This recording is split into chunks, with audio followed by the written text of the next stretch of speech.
All of us who are in here today have some place we want to arrive at, somewhere we want to go, a level we want to ascend to, and a plateau we want to reach. Whether that be in our careers or our personal life or our work, there is a place that all of us want to arrive to. But it's important for us to understand before we arrive to those places, God has to prepare us and get the kinks out of our character and personality before He puts us in certain positions and places.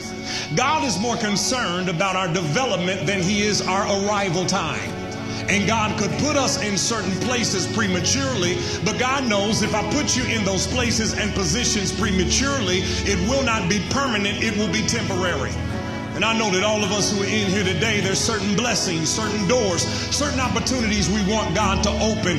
We are ready for the blessing, but God knows we're not ready for the burden. Because with every blessing that we get our hands on or we walk into, there's also a burden that goes along with that blessing.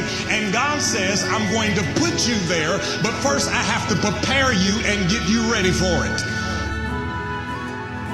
God knew what He was doing while putting you on that job, putting you in those circumstances and situations. Don't gripe when you should be grazing. Don't gripe when you should be gleaning. Don't cry about where you are, because God doesn't waste material. And God says, yes, I put you on that job with those personalities, with those crazy coworkers, with that crazy boss, because I'm getting you ready for something. And if you can handle their multi-split personality, you can handle the next level I got for your life. This is a season you should be grazing and gleaning. You should be gleaning all the information you can. You should be grazing and getting new contacts. You should be in seminars and webinars. Turn your car into a classroom. Turn off the radio and learn something that's going to lift you up the ladder. Add to your education, because in all you're getting, get knowledge and wisdom so that more opportunities open for you. Don't wait for the door of opportunity to knock. You prepare yourself and God will position you according to how you prepare. Don't spend your time on the internet surfing. Don't spend your time club hopping and spending all your money when you could have got some certification.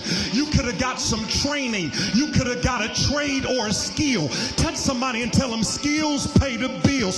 Silly rabbit tricks are for kids. You need to be preparing yourself for the next level God has for your life.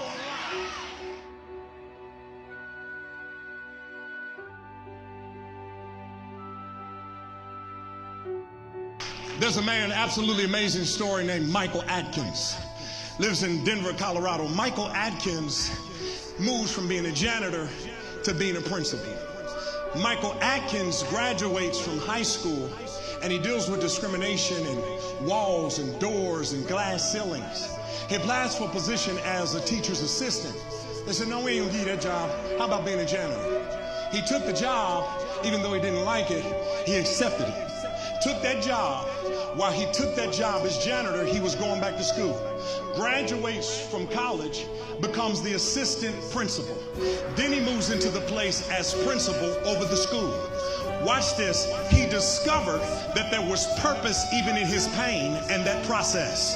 That the reason God didn't give him the job right up front is because he wanted to work something in him through the process, making him the principal so he could dismantle some of those walls he himself ran into.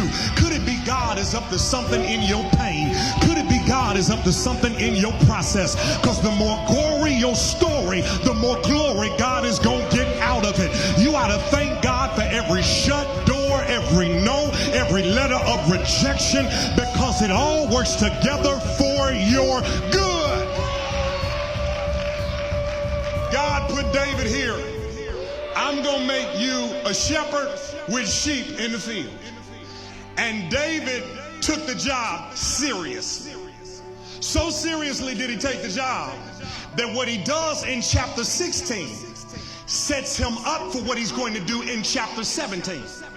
He takes the job as a shepherd. When he faces Goliath, they ask him the question, what qualifies you to deal with this giant? He said, maybe you don't know who I am. I fought worse than this. Lions, tigers, bears, oh my. This giant don't move me like it moves other people. They ran away from Goliath. David ran toward Goliath. Because what you come out of gives you greater confidence. I wish I had some people been in some scrapes, been in some battles, been in some wars, came through some stuff. So the reason you walk with your head up with confidence, because this ain't my first rodeo. This ain't the first time people counted me out. This ain't the first time people abandoned me. You think this is the first time I've been stabbed in my back, talked about, had my name slandered? Roll your slingshot and say, bring it on. God hadn't forgot about you. There's some stuff he's going to do in your life, but he's trying to get you ready right now for the next moment of your life. And how you handle where you are right now will determine where you go to next. Because he who is faithful over few things, then I'll open up the door and do greater in your life later on. Touch somebody and tell them, trust the process.